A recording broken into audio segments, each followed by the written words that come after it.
کہ صحابی حضور کے سامنے کھڑے ہیں، نسائی میں حدیث ہے، اور ان کے ساتھ نا ان کا چھوٹا سا بچہ ہے۔ یہ بچے بڑے پیارے ہوتے ہیں، آئے ہائے، یہ بڑا، میری اماں جی کہا کرتی تھی پتر بڑے میٹھا میوہ، بچے بڑے پیارے ہوتے ہیں۔ چھوٹا سا بچہ ساتھ تھا، تو حضور فرمانے لگے اس صحابی سے کہ بڑا پیار ہے تجھے بیٹے سے؟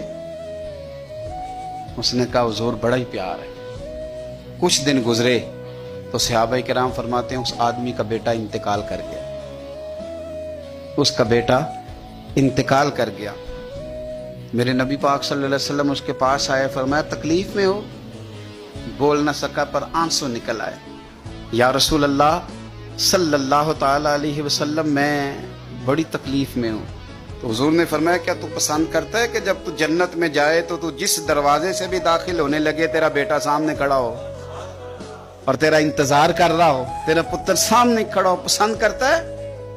تو وہ کہنے لگا حضور میں پسند کرتا ہوں۔ تو حضور نے فرمایا پھر تیرا بیٹا تیرا انتظار کرے گا۔ قریب صحابہ کھڑے تھے، کہا یا رسول اللہ یہ اس کے لیے ہے یا جس کا بھی بیٹا انتقال کر جائے سب کے لیے ہے؟ تو میرے محبوب نے فرمایا یہ سب کے لیے، جس کا بھی بیٹا دنیا سے جائے گا وہ جنت میں پہلے اپنے ماں باپ کے انتظار کے لیے کھڑا ہوگا۔